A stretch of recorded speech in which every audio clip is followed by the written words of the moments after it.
안녕하세요. 한 주간 평안하셨습니까?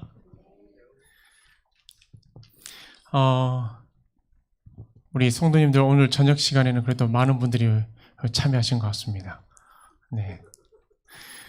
네, 오늘 이 시간에는 용서와 구원에 대해서 말씀을 함께 나누려고 합니다. 먼저 하나님의 말씀을 다 같이 펴서 읽어보도록 하겠습니다. 제가 성경책을 올리진 않았거든요. 마태복음 18장 21절에서 35절에 있는 말씀입니다. 다 같이 펴서 말씀을 보도록 하겠습니다. 18장 21절에서 35절에 있는 말씀입니다. 제가 첫째 절을 읽으면 우리 성도님들께서 다음 절을 봉독해 주시면 감사하겠습니다.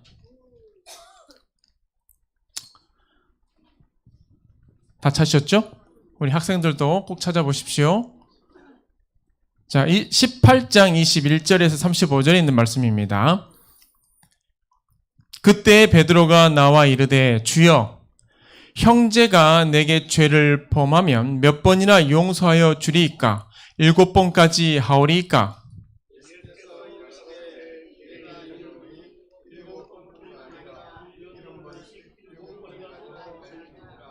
그러므로 천국은 그 종들과 결산하려 하던 어떤 임금과 같으니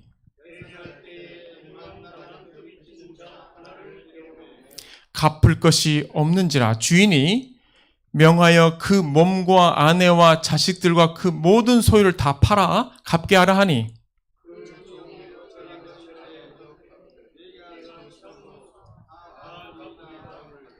그 종의 주인이 불쌍히 여겨 놓아 보내며 그 빛을 탕감하여 주었더니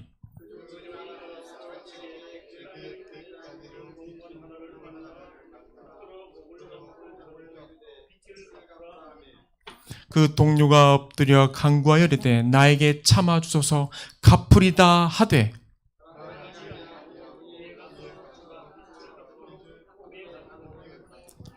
그 동료들이 그것을 보고 몹시 딱하게 여겨 주인에게 가서 그 일을 다 알리니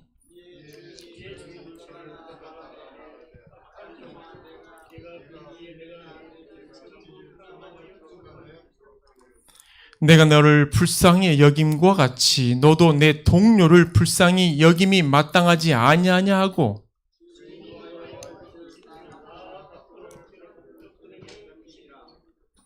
너희가 각각 마음으로부터 형제를 용서하지 아니하면 나의 하늘 아버지께서도 너희에게 이와 같이 하시리라. 아멘. 대한민국 약사 출신이면서 트로트 가수인 사람이 있습니다. 누굴까요? 다들 아시네요. 저도 이 사진을 보면서 이분이 주현미시구나라고 생각했습니다. 하루는 그녀가 TV에 출연하여서 다음과 같은 질문을 받게 되었어요. 여태까지 살아오면서 저지른 실수 중에 가장 큰 실수가 무엇입니까? 라는 질문이 온 거예요. 그녀는 이렇게 대답했습니다. 제 인생 최고의 실수는 아버지를 용서하지 못한 것입니다. 그녀의 아버지는 그녀가 어린 시절 돈을 벌기 위해서 해외로 나가게 되었습니다. 그로 인해 그녀는 졸지에 소녀 가장이 되었고 동생들을 챙기며 하루하루 힘겨운 삶을 살아만 했어요. 끝을 모르는 힘든 시간을 버티다 보니 그녀는 아버지에 대한 원망이 커져만 갔습니다. 그렇게 힘든 시간을 보내고 아버지가 돌아가시기 전까지 원망했다고 그래요. 얼마나 아버지가 미웠던지 결국 아버지가 돌아가시는 그날까지 자신의 자녀들을 아버지에게 보여주지 않았답니다. 그녀는 눈물을 글썽이며 방송에서 이렇게 말했어요. 내 자신이 용서되지 않는 부분입니다. 그렇게 빨리 돌아가실 줄 몰랐습니다. 여러분, 누군가를 용서하는 일이 얼마나 어려운 일인가요? 어쩌면 인간에게 있어서 가장 어려운 일들 중 하나가 바로 용서인지도 모르겠습니다. 베드로가 예수님께 나와서 첫 번째로 질문을 하죠. 무슨 질문이에요? 용서에 관한 질문입니다. 주님, 형제가 내게 죄를 지었을 때 몇 번이나 용서를 해야 합니까? 그 당시 랍비들은 우리가 잘 알듯이 3번 용서해주면 다 한 거다라고 그들은 알고 있었어요. 여러분도 그렇게 생각하시나요? 어때요? 3번 이 정도면 딱 좋아. 우리 정범상 장로님 어때요? 자녀나 다른 친구나 형제가 누군가가 잘못을 3번까지 했어요. 거기까지입니까? 2번까지랍니다.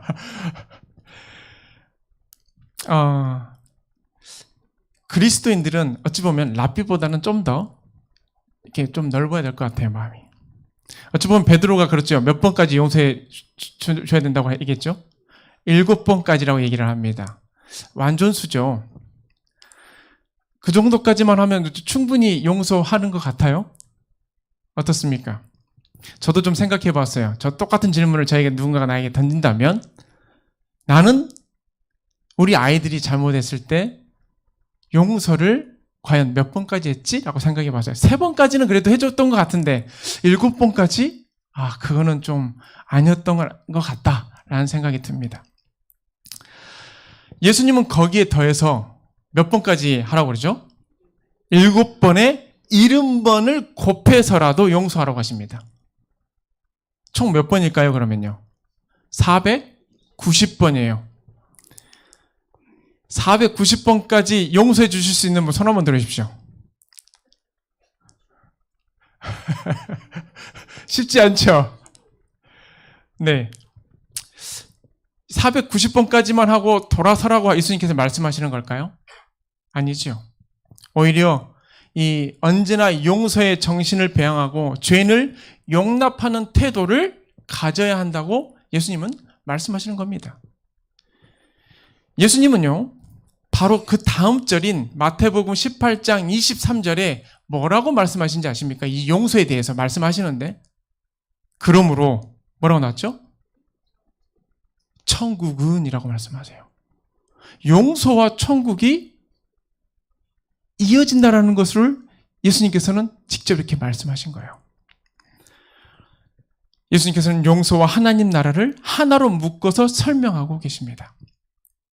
우리가 잘 알듯이 십자가에서 예수님 우편에 있던 강도가 자신의 죄로 인해 사형에 처해졌을 때 예수님이 메시아라는 것을 알고 주님, 나를 기억해 주십시오라고 그가 고백해요. 죄를 고백합니다. 그때 예수님께서 뭐라고 하세요? 네가 오늘 나와 낙원에 있으리라라는 소망의 말씀을 들려줍니다.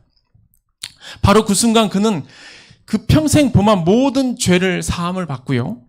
그는 구원을 받게 됩니다. 즉 죽기 직전에 천국으로 들어갈 수 있는 열쇠를 손에 거머쥐게 된 거예요.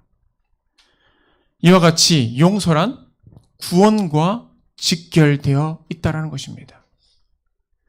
죄에 대한 해결이 바로 구원이며 예수 그리스도를 통해서만이 우리는 죄 사함을 받을 수 있기 때문이죠. 요한복음 6장 37절에 보면 이런 말씀이 있습니다. 우리 같이 한번 읽어볼까요? 6장 37절 그리고 로마서 10장 13절 읽어볼게요. 시작. 아버지께서 내게 주시는 자는 다 내게로 올 것이요 내게 오는 자는 내가 결코 내어 쫓지 아니하리라. 누구든지 주의 이름을 부르는 자는 구원을 얻으리라. 아멘.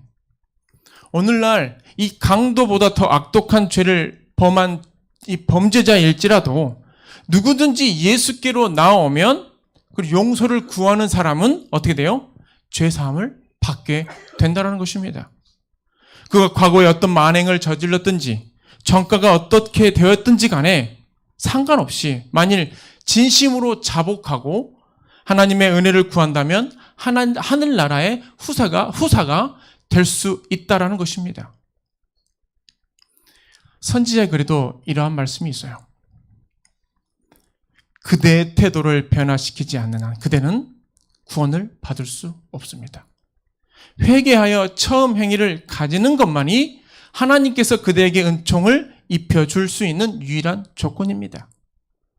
주님께서는 당신이 용서하시는 자들에게 먼저 회개케 하십니다.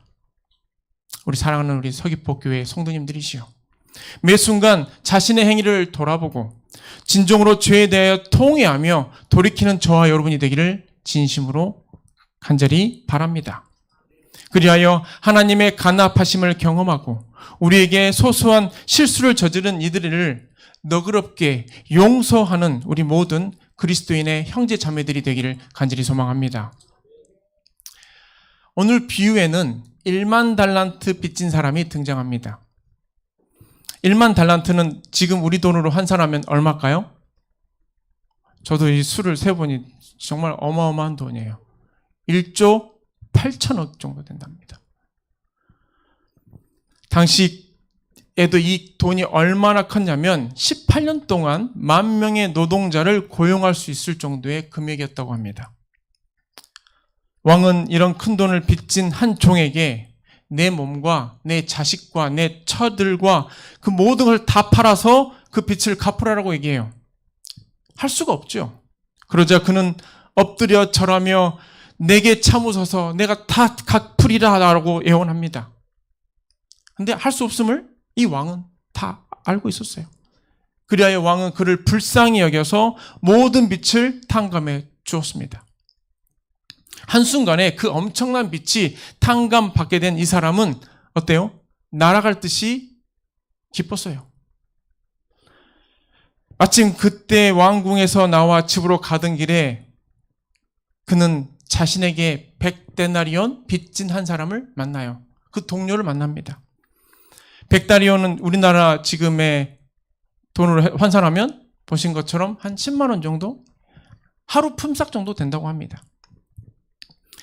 그는 자신에게 돈을 빌린 사람을 보자마자 돈을 갚으라고 멱살을 잡으면서 내 돈 어딨냐고 화를 냅니다. 성을 내요. 동료는 조금만 참아달라고 곧 갚겠다고 얘기합니다. 그러나 그는 인정사정 보지 않고 그를 잡아다가 감옥에다 가두어요. 그 모습을 본 다른 동료들은 고약한 이 사람의 이 몰인정한 모습을 왕에게, 주인에게 일러 바칩니다. 여러분, 하나님의 사랑과 용서를 경험한 사람은 이 필연적으로 이웃의 죄와 허물을 어떻게 할까요? 용서합니다. 예수님은 1만 달란트라는 이 엄청난 빚을 탕감받은 종이 자신에게 겨우 이 100달란트 빚진 동료를 봐주지 않고 옥에 가둔 일에 대해서 부당하다라고 날카롭게 지적하고 있어요.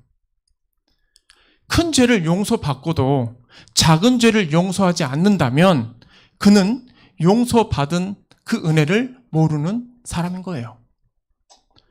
감사할 줄 모르는 자, 자신이 올챙이적 그 시절을 까마득하게 잊어버리는 바로 어리석은 자라는 거죠.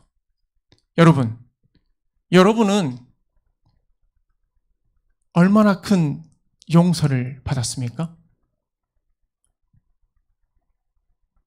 그 수를 헤아릴 수 있으십니까?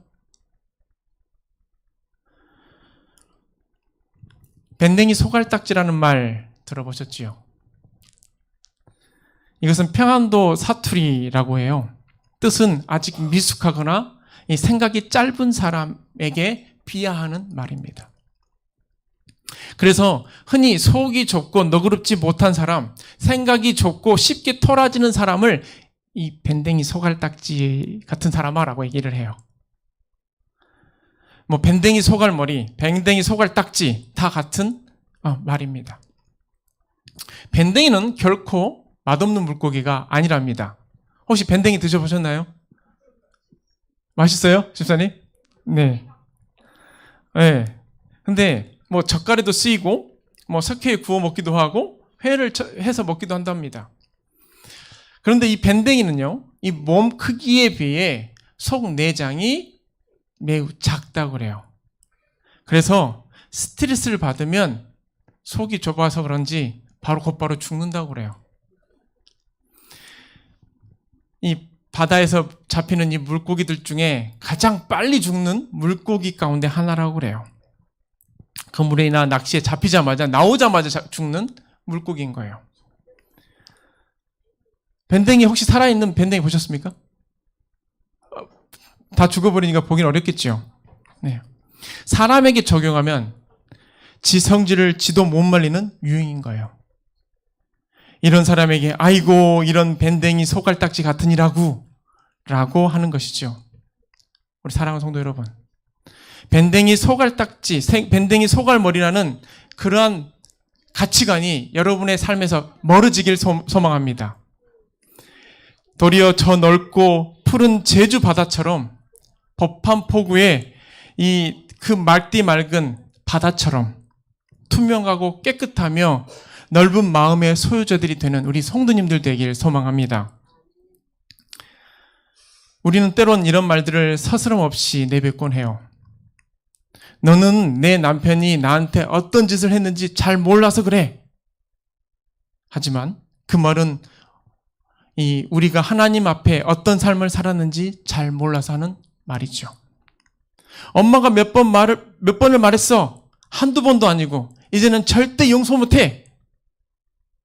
그러나 이 말 역시 우리가 하나님께 얼마나 자주 반복하여 많은 죄를 짓는지 몰라서 하는 말입니다. 이렇게도 또 말하는 사람도 있습니다. 아무리 용서를 하려고 해도 도무지 용서가 안 됩니다. 이 말 역시 우리가 하나님으로부터 얼마나 많은 용서를 받았는지 잘 몰라서 하는 말이에요. 에베소서 4장 30절에는 이렇게 우리에게 말씀해 주고 있습니다. 서로 친절하게 하며.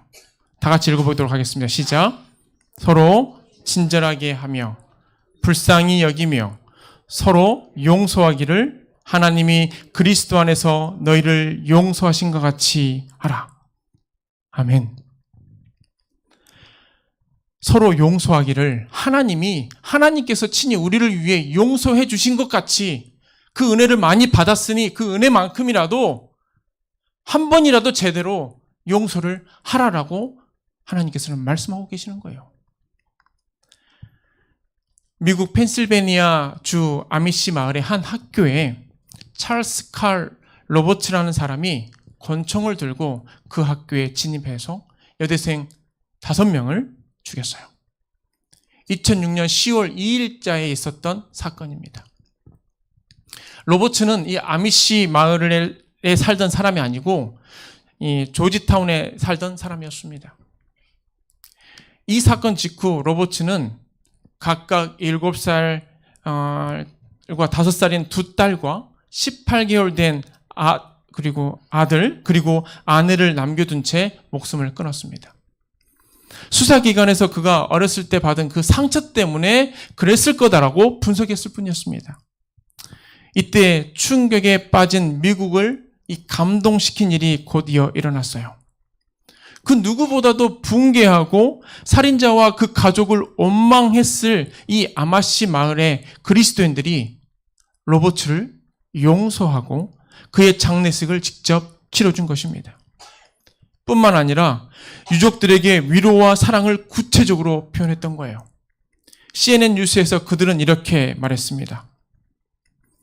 우리 중 누구도 용서 외에 다른 생각을 할 수 없었습니다.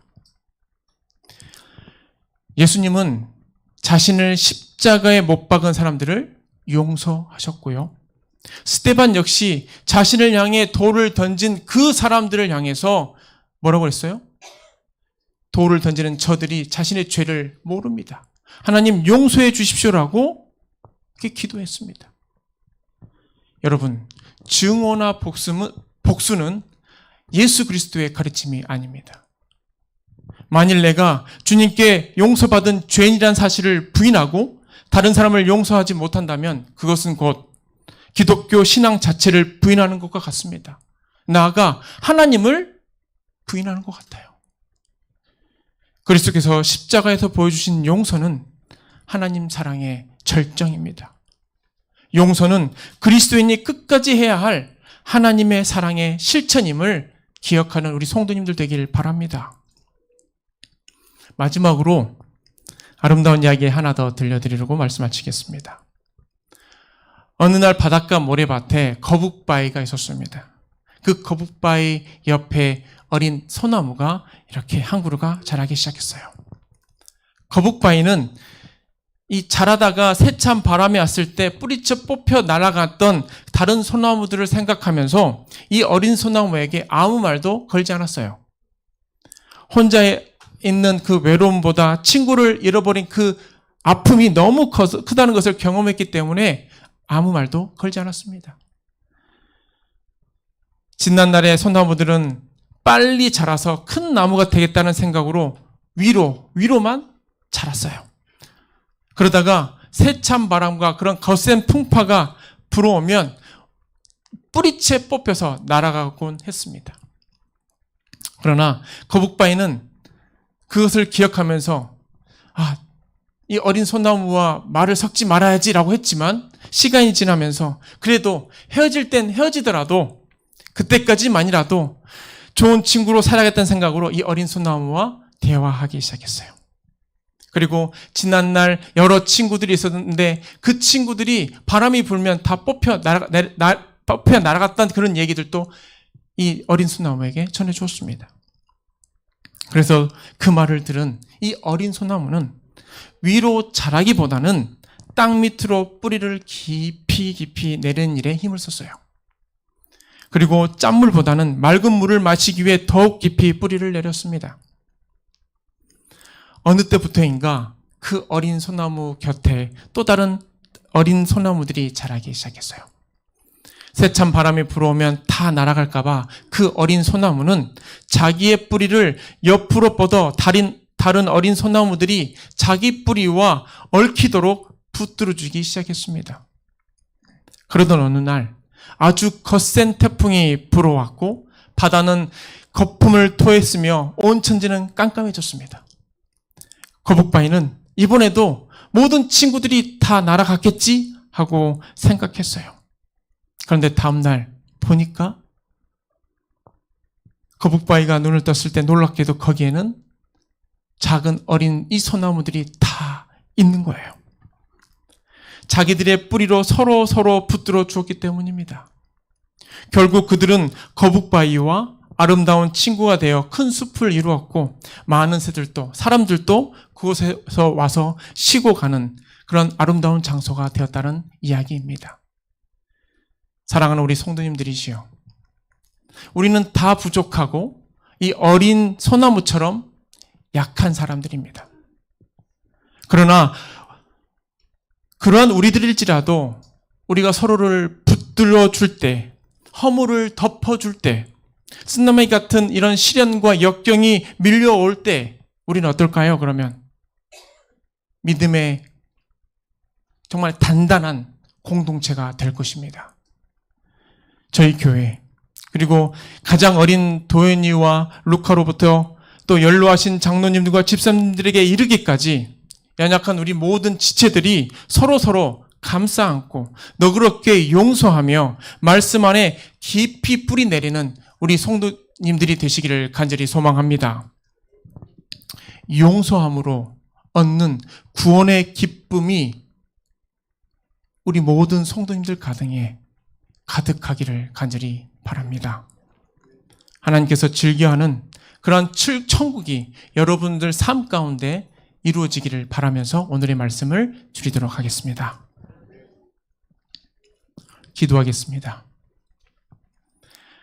여호와 우리 아버지 하나님이시여, 주님의 귀한 말씀을 저희들에게 들려주셔서 감사합니다.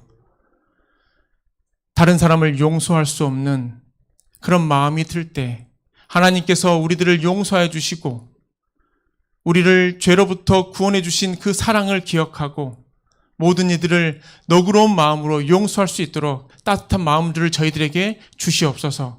그리하여 주님 오시는 그날 기쁜 마음으로 저 하늘 본향에 들어갈 수 있는 주님의 자녀들이 될 수 있도록 축복하여 주시옵소서.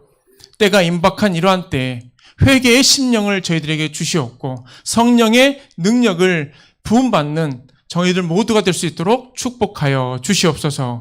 예수 그리스도의 이름으로 기도합니다. 아멘.